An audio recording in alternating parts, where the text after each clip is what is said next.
बालकृष्ण जी का सवाल है कि क्या म्यूचुअल फंड में अभी लमसम करना चाहिए? 12 साल का व्यू से ये 25 लाख डालना चाहते हैं अलग अलग फ्लेक्सी कैप में, मिड कैप में, स्मॉल कैप में, वैल्यू फंड में, large and mid cap fund में।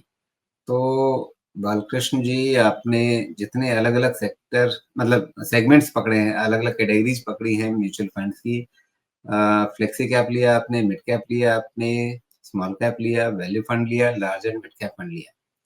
ठीक है, अच्छी बात है। आपने 5 अलग-अलग तरीके के फंड चुने हैं क्योंकि आपका टाइम फ्रेम भी काफ़ी लंबा है, 12 साल का है।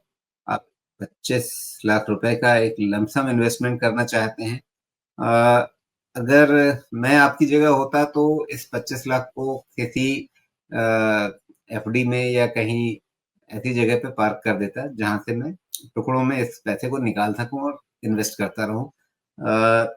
मतलब ये 25 लाख रुपए आप एक बार में डालेंगे, वो चीज़ शायद ठीक नहीं होगी। अभी सुमेश जी भी अपनी एक्सपर्ट कमेंट देंगे, लेकिन मैं आपकी जगह होता तो क्या करता, वो थोड़ा-सा आपके सामने रखने की कोशिश कर रहा हूँ कि आप उस पैसे को ठीक से कहीं अच्छी जगह पार्क कर दीजिए। आजकल म्यूचुअल फंड्स के सामने भी वो एवेन्यूज़ रहते हैं, आप किसी डेट फंड में पार्क कर दीजिए, बिल्कुल लिक्विड फंड या जो अल्ट्रा शॉर्ट टर्म फंड होते हैं उनमें, और वहाँ से सिस्टमैटिक ट्रांसफर प्लान ये उनके पास उपलब्ध होता है, जिसमें आप उनको बता देंगे कि भई आप इतने समय के बाद इतना पैसा निकाल कर के आप हमारे इस फंड में डाल दीजिए। तो वो भी वो कर सकते हैं। सुमेश, आपके नज़रिए से बेहतर तरीका इनके लिए क्या रहेगा? रणनीति क्या रहनी चाहिए इनकी? नहीं, टुकड़ों में ही करना चाहिए राजीव जी, मेरे हिसाब से। देखिए, 2 काम करिए, या तो आप यहाँ से स्प्रेड कर दीजिए 21,500 तक का निफ्टी का लेवल लेके, और उसके हिसाब से अपना टुकड़ों में इन्वेस्टमेंट करते रहिए। या आप ऐसा कर सकते हैं कि अगर आप वहाँ 21,500 पे भी डर लगता है, तो वहाँ तक आप ले जाके अपना 75% इन्वेस्टमेंट कर लीजिए। और बाकी का 25% जब एक लगे कि डिस्कशन तो हमारा चलता ही रहेगा। जब लगे कि अब सेफ हो गया मार्केट में, अब रिन्यूड बाइंग आ जाएगी, उतनी ज़्यादा हलचल नहीं है, तो बाकी बचे हुआ 25% डाल दीजिए, उसको लास्ट लेग के लिए रख दीजिए।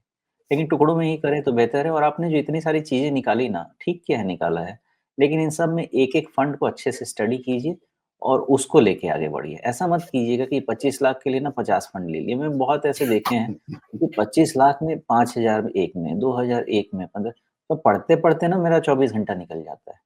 वो नहीं करना चाहिए।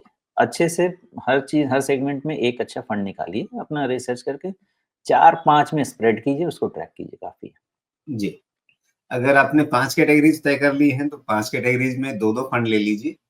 कुल मिलाकर के आपके पास 10 फंड का पोर्टफोलियो हो जाएगा, उससे ज़्यादा जाने की ज़रूरत नहीं होनी चाहिए।